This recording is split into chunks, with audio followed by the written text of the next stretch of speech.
모세가 장성한 후에 한 번은 자기 형제들에게 나가서 그들이 고되게 노동하는 것을 보더니 어떤 애굽 사람이 한 히브리 사람 곧 자기 형제를 치는 것을 본지라. 좌우를 살펴 사람이 없음을 보고 그 애굽 사람을 쳐 죽여 모래 속에 감추니라. 이튿날 다시 나가니 두 히브리 사람이 서로 싸우는지라. 그 잘못한 사람에게 이르되 내가 어찌하여 동포를 치느냐 하매 그가 이르되 누가 너를 우리를 다스리는 자와 재판관으로 삼았느냐. 내가 애굽 사람을 죽인 것처럼 너도 죽이려냐. 모세가 두려워하여 이르되 우리 함께 읽겠습니다. 바로가 이 일을 듣고 모세를 죽이고자 하여 찾는지라. 모세가 바로의 낯을 피하여 미디안 땅에 머물며 하루는 우물 곁에 앉았더라. 아멘. 태어나자마자 이 죽을 위기에 처했던 이 모세는 애굽의 공주의 양자가 돼서 바로의 궁전에서 성장을 하게 됐습니다. 제가 한 2주 전에 이 본문을 가지고 설교를 했는데 그 설교의 핵심이 뭐였냐면 모세와 그의 부모는 알지 못했지만 하나님께서는 모세가 태어날 때부터 그를 세심하게 보호하고 인도하고 계셨다는 겁니다. 그러니까 그 넓은 나일 강에서 그 애굽의 공주가 갈대 상자에 누워 있던 모세를 발견한 것은 결코 우연이 아니었습니다. 그것은 하나님의 세심한 인도하심이었고 계획하심이었습니다. 저는 우리들의 삶도 모세와 삶과 유사하다고 생각을 합니다. 그러니까 우리들도 모세와 같이 건짐을 받은 사람들입니다. 죽음으로부터 심판으로부터 건짐을 받은 사람들입니다. 그러니까 이 과정에는 하나님의 세심한 인도하심이 있었다는 겁니다.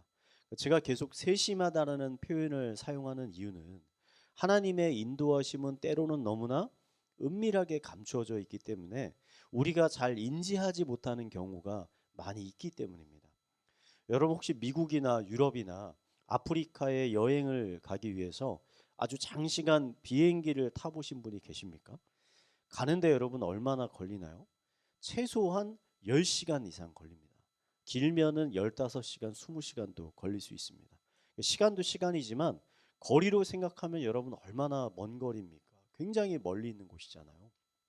그런데 내가 탄 비행기가 어떻게 그 먼 곳에 있는 장소에 한치의 오차도 없이 정확한 시간에 도착할 수 있을까?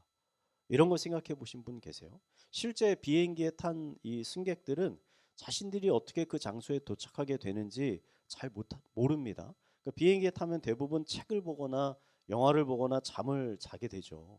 그러다 보면 어느 순간 비행기가 목적지에 도착해 있는 겁니다. 여러분 이것이 우연입니까? 우연이 아니죠. 이 승객들은 전혀 느끼지 못하고 있지만 이 기장과 부기장이 아주 세심하게 그 기상의 상황을 체크해서 그 체크하는 상황에 따라 비행기를 조종하고 있기 때문에 그 시간과 정확한 장소에 우리가 도착할 수 있게 된다는 거죠. 그러니까 하나님의 세심한 인도하심이라는 것은 바로 이런 것과 유사하다는 겁니다. 그러니까 우리는 전혀 인식하지 못하지만 하나님은 그분의 계획하신 그곳으로 우리들을 인도하고 계신다는 겁니다.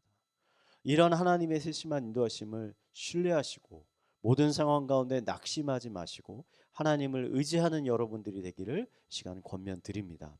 우리 옆에 분에게 이렇게 권면합시다. 하나님을 신뢰합시다라고. 네. 애굽 공주의 이제 양자가 된 모세는 바로의 궁전에서 이제 성장을 하게 됐습니다. 비록 궁정에서 다른 왕자들과 이제 똑같이 교육을 받고 자랐지만 이 모세는 자신이 다른 왕자들과 출신이 다르다라는 것을 알고 있었습니다. 모세가 자신의 출신에 대해서 언제 알게 되었는지는 분명하지 않습니다. 제 생각에는 아마도 유모였던 그 엄마나 또 그 누나가 가르쳐 줬을 수도 있고 아니면 그 이름이 모세잖아요. 그래서 엄마한테 물어봤겠죠. 제 이름이 왜 모세죠? 그러니까 너는 원래 물에서 내가 이렇게 건짐을 해서 내 양자로 삼은 애야 라고 공주가 가르쳐 줬을 수도 있겠습니다. 근데 분명한 것은 바로의 궁전에서 이 성장한 모세는 자신의 출신에 대해서 정확히 알고 있었다는 겁니다. 우리가 가끔 드라마 보면 이거와 비슷한 경우 있잖아요. 그 재벌집에서 아들과 딸로 성장을 했는데 나중에 알고 보니까 내 진짜 엄마 아빠는 따로 있었다. 따로 있었다.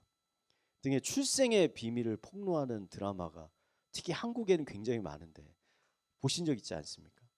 여러분 이런 경우 대부분 주인공이 어떤 반응을 보이죠? 대부분 두 가지 반응을 보입니다. 첫 번째는 이 진실을 철저히 부정하는 겁니다. 거부하는 거죠. 자신의 진짜 출신을 외면하는 겁니다. 그래서 자신의 진짜 과거를 아는 사람들을 만나지도 않고 이 출생에 관련된 모든 자료들을 막 없애버리려고 하는 첫 번째 태도. 두 번째는 정반대죠. 자신의 진짜 출신을 받아들이고 자신이 정말 있어야 되는 곳으로 되돌아가려고 노력하는 거죠. 그래서 진짜 자신의 친부모를 어떻게 해서든지 찾아내려고 노력하는 모습. 이런 것들을 보여줍니다. 성경을 보니까 모세는 이 두 가지 사람 중에 후자에 속했던 사람인 것 같아요. 그러니까 자신이 애굽 사람이 아니라 이스라엘 사람이라는 것을 알게 된 모세는 이스라엘 사람들을 피하려 했던 것이 아니라 오히려 그들에게 더 가까이 가려고 했습니다. 또 가까이 가려고 했을 뿐만 아니라 자신이 가진 힘과 권력을 사용해서 이 백성들을 도와주려고 하고 구원하려고 했었다는 거예요. 그래서 어느 날 모세가 이스라엘 백성들이 노동을 하고 있는 건축 현장에 나가게 됐습니다. 현장에는 이스라엘 백성들을 관리하는 이제 애굽의 이 감독관들이 많이 있었어요. 그 중에 어떤 한 사람이 혹독하게 그 이스라엘 백성들을 다루는 것을 보고 이 모세가 그 감독관을 이제 살해하게 됩니다. 성경을 보니까 이게 우발적인 살인이 아닙니다. 화가 나서 갑자기 죽인 게 아니에요. 주변에 누가 보는 사람이 있나 없나를 아주 면밀하게 살핀 다음에 아무도 없다라는 게 판단됐을 때 그 감독관 이 애굽 사람을 죽였다는 거예요. 그리고서는 그 시신을 몰래 묻었습니다. 완전 범죄를 하려는 거죠. 이러한 모세의 행동을 볼 때 여러분 지금 모세가 단순히 자신의 동족을 불쌍해서 도와줘야 되겠다라는 정도의 지금 생각을 가진 사람이 아니라 어떠한 방법을 써서라도 이 애굽 사람들을 무너뜨리고 이스라엘 백성들을 이 애굽 사람들의 손에서 구원해야 되겠다는 강렬한 열망을 가진 인물이었다라는 것을 우리는 좀 발견할 수 있는 거죠. 그 다음 날이 돼서 모세가 또 건축 현장에 나갔는데 이번에는 애굽 사람이 아니라 유대인들끼리 막 서로 싸우고 있는 겁니다. 치고받고. 그러니까 모세는 잘못한 이스라엘 사람을 이제 질책을 합니다. 아마 이렇게 질책했을 것 같아요. 지금 애굽의 이 박해 가운데 우리가 노예로 사는 것도 억울한 일인데 지금 같은 민족끼리 지금 싸울 때냐? 빨리 힘을 합쳐서 이 상황을 벗어나야 되지 않겠냐? 아마 이런 뉘앙스로 이야기를 했던 것 같아요. 그러자 그 사람이 모세에게 이렇게 대답을 합니다. 이제 2장 14절인데 우리 한번 함께 읽도록 하겠습니다. 읽겠습니다. 시작. 그가 이르되 누가 너를 우리를 다스리는 자와 재판관으로 삼았느냐 내가 애굽 사람을 죽인 것처럼 나도 죽이려느냐 모세가 두려워하여 이르되 일로 탄로 되어도다. 자, 이 말을 들은 모세는 지금 충격을 받았어요. 충격을. 두 가지 이유로 충격을 받았습니다. 첫 번째, 그는 애굽인을 죽인 사실을 다른 사람들이 몰랐을 거라고 생각했지만 다른 사람들이 알고 있었다는 거예요. 그러니까 모세가 비록 왕자의 신분을 가지고 있었지만 지금 애굽 사람을 아무런 잘못 없이 죽인 일은 그가 이스라엘 출신이라는 것들을 고려했을 때 그를 매우 곤란하게 만들 수 있는 상황이었다는 거죠. 두 번째는 더 충격적인 것인데 이스라엘 백성들이 모세를 전혀 환영하고 있지 않았다는 겁니다. 지금껏 모세는 자신이 지금 이스라엘 출신이라는 것을 부끄러워하지 않았어요. 숨기지 않았어요. 오히려 이스라엘 백성들을 도와주려고 했습니다. 그들을 위해서 애굽 사람까지 죽였어요. 그리고 다투고 있는 이스라엘 백성들을 중재해서 그들을 하나로 만들려는 노력까지 했습니다. 그런데 이게 모세 혼자만의 생각이었고 계획이었다는 거예요. 이스라엘 백성들은 그런 모세를 자신들의 리더로 전혀 인정하고 있거나 받아들이지 않는 겁니다. 만약 그를 리더로 생각한다면 그런 공개적인 장소에서 그의 범죄 행위를 결코 드러내지 않았을 것입니다. 자신의 범죄가 드러나니까 모세는 급하게 이 애굽에서 이제 도망을 치게 됐습니다. 그러니까 저는 이 부분이 모세가 당시 어떤 사람이었는지에 대한 중요한 정보들을 우리에게 전달해 주고 있다고 생각합니다. 여러분 고대 이 왕정 시대에 왕족이 백성 한 사람을 죽이는 것은 그렇게 대단한 일이 아닙니다. 이것 때문에 사형을 당하거나 큰 처벌을 당할 수 있는 일은 아닙니다. 도덕적인 비난을 받을 수는 있겠지만 이것 때문에 그의 신변에 문제가 생기지 않는다는 거죠. 근데 지금 그럼에도 불구하고 모세가 재빨리 애굽으로 도망친 행위는 지금 모세가 한 행위가 어떤 개인적인 일탈의 행위가 아니라 무언가 정치적인 의도를, 왕권의 위협이 되는 의도를 가지고 있는 행위였다라는 것을 은연중에 지금 보여주는 것이죠. 15절에 보니까 모세의 이 범죄의 소식을 들은 바로가 곧바로 모세를 찾아서 죽이려고 합니다. 여러분, 이게 벌써 보여주는 거잖아요. 왕족이 누군가를 죽였는데, 그럼 처음에 정상적인 반응은 왜 죽였는지 이유를 알고 싶어 할 거잖아요. 근데 지금 이유를 알려는 것도 아닙니다. 바로 모세를 찾아서 죽이려는 거예요. 이러한 정황을 고려해 볼 때 이 모세라는 사람은 어떤 사람이냐? 장성한 후에 자신의 백성들을 애굽인의 손에서 구원하기 위해서 모종의 계획들을 준비하고 있었던 사람으로 보여지게 되는 겁니다. 하지만 이 모든 계획들이 같은 민족의 고발 때문에 다 들통나게 됐고, 결국 그가 쌓아왔던 모든 것들을 뒤로 한 채 광야로 도망칠 수밖에 없는 상황이 되어버렸다. 이게 모세의 상황이라는 거죠. 이스라엘 백성을 구원하기 위한 모세의 계획은 여러분 완전히 실패했습니다. 그리고 이러한 모세의 실패가 우리에게 전달해주고 있는 중요한 메시지가 있습니다. 저는 모세가 지혜가 부족해서 실패했다고 생각하지 않습니다. 오히려 그는 매우 지혜로운 사람입니다. 그는 애굽의 왕실에서 수많은 지식과 지혜를 배우고 성장했습니다. 저는 그가 의롭지 못한 사람이어서 실패했다고 생각하지 않습니다. 그는 애굽의 왕자였지만 자신의 안위와 행복만을 생각하며 편히 살아갈 수 있는 사람이었지만, 하지만 그 모든 것들을 다 내려놓고 포기하고 박해받고 있는 그의 동포들을 위해서 살려고 노력했던 사람입니다. 인간의 눈으로 보면 모세는 어떤 사람입니까? 매우 좋은 사람이에요. 매우 뛰어난 능력을 갖춘 인물이고 민족과 동포를 사랑하는 의로운 사람이었다는 거예요. 하지만 그는 실패했습니다. 광야로 도망치는 도망자의 신세가 됐어요. 그렇다면 왜 모세는 실패하게 되었는가? 저는 이것이 오늘 말씀이 우리에게 전해주고 있는 매우 중요한 메시지라고 생각합니다. 그 해답이 어디 있냐면 이사야 55장 8절 말씀에 있습니다. 우리 함께 읽어보도록 하겠습니다. 읽겠습니다. 시작. 이는 내 생각이 너희의 생각과 다르며 내 길은 너희의 길과 다름이니라. 여호와의 말씀이니라. 아멘. 여러분, 모세가 실패한 이유는 하나님의 생각과 인간의 생각이 다르고 하나님의 때와 인간의 때가 달랐기 때문입니다. 모세는 어떻게 생각했느냐? 젊고 힘과 권세를 가지고 있는 지금 이 때가 자신의 동포들을 구원할 때라고 생각했던 거예요. 그래서 자신이 가지고 있는 모든 힘을 동원해서 그 동포들을 구원하려고 노력을 했다는 겁니다. 그래서 몰래 애굽 사람을 죽이기도 하고 이대인들의 재판관이 되어서 그들의 마음을 하나로 합치려고 노력했던 거죠. 하지만 그 결과를 여러분 다 지금 아시겠지만 모세는 아무것도 바꾸지 못했어요. 오히려 자신만 도망자의 신세가 되어버렸다는 거죠.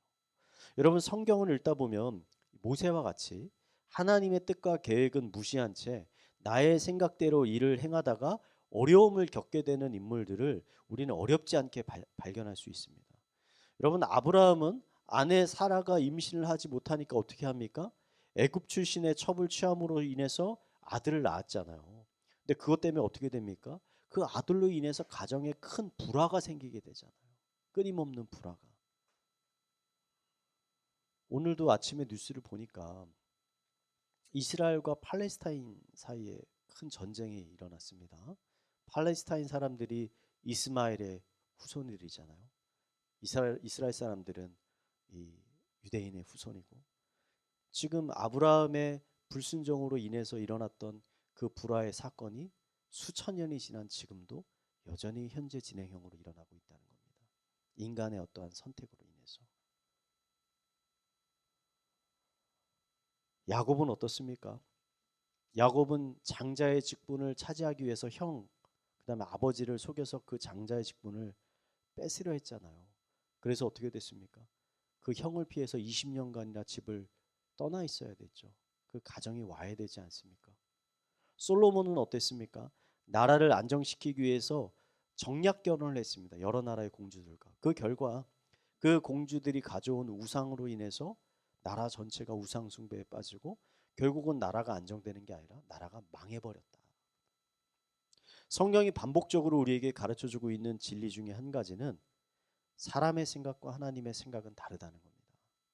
하나님의 뜻과 상관없이 인간이 어떠한 생각들을 가지고 자신의 뜻대로 일들을 추진하게 되면 결국 그게 좋은 열매로 우리에게 오는 것이 아니라 오히려 나쁜 열매를 맺는 경우가 너무나 많이 있다는 겁니다.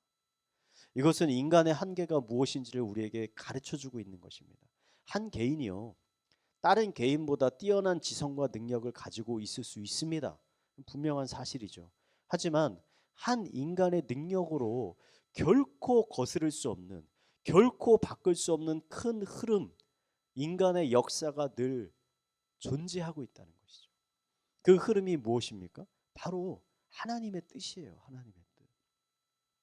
제가 이 출애굽기를 시작하면서 이렇게 말씀드렸잖아요. 우리가 출애굽기의 내용을 잘 이해하기 위해서는 지금 이 출애굽의 사건이 우연히 일어난 사건이 아니라 국가 간의 어떤 정치적인 변화로 일어나서 일어난 사건이 아니라 하나님의 작정과 하나님의 계획 가운데 일어난 사건이라는 것을 분명히 알아야 한다. 여러분, 모세의 시도가 실패한 가장 중요한 이유는 아직 출애굽의 때가 이르지 않았기 때문이에요. 여러분, 3주 전에 제가 출애굽을 시작할 때 출애굽의 사건을 예언으로 이미 하고 있는 창세기 구절을 함께 살펴봤거든요. 창세기 15장 13절을 보면 하나님이 아브라함에게 이렇게 말씀하세요. 앞으로 너희 후손들이 이방 땅에서 400년 동안 종살이를 하게 될 거다. 그 이후에 너희가 많은 재물을 가지고 그 땅에서 나오게 될 것이다 라고 말씀해 주셨어요. 그러니까 모세가 오늘의 사건을 일으켰을 때가 언제냐? 이스라엘 민족이 애굽에 정착한 지 대략 360년쯤 되는 해예요. 그러니까 아직 하나님의 때와 40년의 차이가 있다는 거예요. 이것이 모세의 시도가 실패한 가장 큰 이유라고 생각을 합니다. 그리고 구원의 방법에도 차이가 있어요. 모세는 이스라엘 백성들을 구원하기 위해 생각한 방법이 아마 반역이었을 겁니다. 반역. 그러니까 출애굽기를 들어가면서 첫 시작이 어떤 구절로 시작하냐면 요셉을 알지 못하는 왕이 새로 세워졌다는 거예요.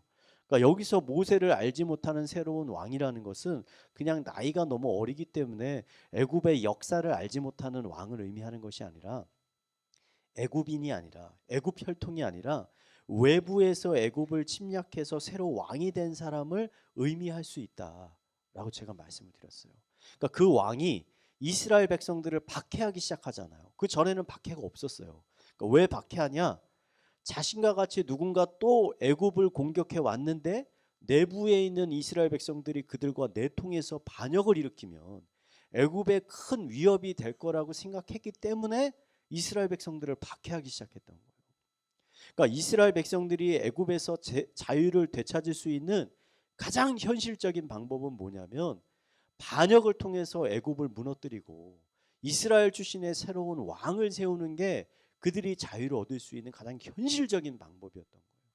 그 왕은 아마 왕자 출신이었던 모세가 가장 적합한 사람이었겠죠. 하지만 여러분, 하나님의 방법은 아니었다는 겁니다.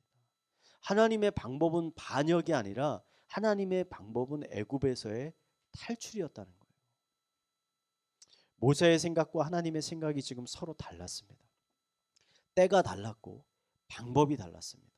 서로 다른 생각과 계획이 부딪히니까 지금 어떻게 됩니까? 모세의 생각과 계획이 완전히 깨어지고 무너지게 되어버리는 거죠. 여러분, 우리가 인생을 살다 보면 종종 나의 계획과 나의 뜻이 무참하게 깨어지고 무너지는 경험들을 하게 됩니다. 나는 부동산에 있는 것들을 잘 조사해가지고 이 아파트가 값이 오를 거라고 해서 갑자기 아파트를 샀어요. 엄청난 대출을 일으켜서. 근데 갑자기 그 국제 금융 문제가 생겨서 금리가 폭등을 하는 바람에 아파트 값이 폭락을 합니다. 나의 생각과 계획이 무참하게 깨지는 거죠. 그런 경우 우리는 이렇게 기도하죠. 하나님, 왜 제 기도를 안 들어주십니까? 도대체 제가 무엇을 잘못했습니까? 제 노력이 부족했습니까? 아니면 제 기도와 헌신이 부족했나요? 따지듯이 하나님께 기도합니다. 아닙니다. 여러분, 많은 경우 내 노력과 열심과 능력이 부족해서 내 계획과 생각들이 무너지는 것이 아닙니다. 우리의 계획이나 뜻이 무너지는 주된 이유는 많은 경우 우리들의 뜻과 하나님의 뜻이 처음부터 달랐기 때문입니다. 처음부터. 하나님은 역사의 주관자이시고 여러분 우리는요. 그 역사의 어떤 조그만 한 부분을 감당하고 있는 조그만한 존재들이에요. 조그만한 존재들. 그렇다면 여러분 역사가 누구의 뜻대로 이루어지겠습니까? 하나님의 뜻대로 이루어지겠죠. 우리가 절망하고 낙심하게 되는 많은 이유는요. 역사의 주관자이신 하나님의 뜻이 무엇인지에 대해서 무지할 뿐만 아니라 그 뜻을 알려고 하지도 않기 때문입니다. 알려고 하지도 않아요. 요셉은요. 여러분 죽으면서 자녀들에게 이렇게 유언을 남겼어요. 내가 죽으면 절대 나를 땅에 묻지 말라. 왜냐하면 그 당시 여러분 애굽의 장례 문화는 땅에 묻는 겁니다. 매장하는 문화예요. 근데 자기를 매장하지 말래요. 그러고서 자기를 화장해 달래요. 그러고서 자기 뼈를 모아가지고 유골함에 담아 달래요. 그리고 뭐라고 말합니까? 언젠가 우리가 분명히 출애굽을 해서 가나안 땅으로 되돌아갈 날이 있을 텐데 그때 내 유골함을 가져가 달라. 여러분 이 요셉은 어떠한 사람입니까? 하나님의 약속의 말씀을 신뢰하고 있는 사람이에요. 그 뜻이 반드시 이루어질 거라고 생각하고 그 뜻에 순종하고 있는 사람이잖아요. 그러니까 요셉의 이 말들이 요셉만 알고 있습니까? 그 밑에 후손들에게 다 전달이 됐을 것 아닙니까? 분명히 이스라엘 백성들은 알고자만 한다면 누구나 앞으로 하나님의 뜻이 어떻게 될 것인지에 대해서 알 수 있었다는 것입니다. 모세도 충분히 알 수 있었다는 것입니다. 하지만 모세는 하나님의 뜻에 순종하기보다는 자신의 계획과 자신의 길을 걸어갔다는 것입니다. 이 시대를 살아가는 수많은 기독교인들의 안타까운 상황은요. 자기 자신의 인생에 대해서는 관심이 엄청나게 많은데 정작 하나님의 나라에 대해서는 별로 관심이 없다는 거예요. 자신들의 인생이 결국 하나님 나라의 큰 나라 안에서 이루어지는 것인데 이것을 생각하지 못하고 내 인생은 내 인생이고 하나님의 나라는 하나님의 나라라고 분리해서 생각하는 거예요. 우리가 다 하나님 나라 안에서 살아가는 것인데. 여러분 몇 년 전에 그 사시제도가 폐지되지 않았습니까? 사시제도가. 근데 만약에 어떤 학생이 내가 판검사가 되기 위해서 산에 들어가서 모든 사람들과의 연락을 끊고 인터넷도 다 끊어버리고 5년간 사시 공부만 죽어라 했다고 생각해 보세요. 이제 그 패스할 수 있는 모든 지식과 능력을 얻어가지고 딱 하산했습니다. 근데 하산하고 보니까 사시제도 자체가 없어져 버렸어요. 너무나 황당한 일이잖아요. 근데 우리가 이런 황당한 일을 할 때가 너무나 많다는 거예요. 그런 사람들에게 예수님께서는 어떻게 말씀하십니까? 너희는 먼저 그의 나라와 의를 구하라. 하나님의 나라와 의를 구하라. 그 큰 나라를 먼저 구해라. 그러면 너의 필요를 내가 다 채워주겠다. 너의 인생을 내가 책임져 주겠다. 인도하겠다. 이렇게 약속을 하셨잖아요. 우리가 모세와 같은 실패, 모세와 같은 낙심과 절망을 피할 수 있는 가장 좋은 방법은 뭐냐면요. 우리의 인생이 독립적으로 존재하는 것이 아니라 하나님 나라라는 큰 하나님의 나라의 한 부분이라는 것을 빨리 깨닫는 겁니다. 빨리.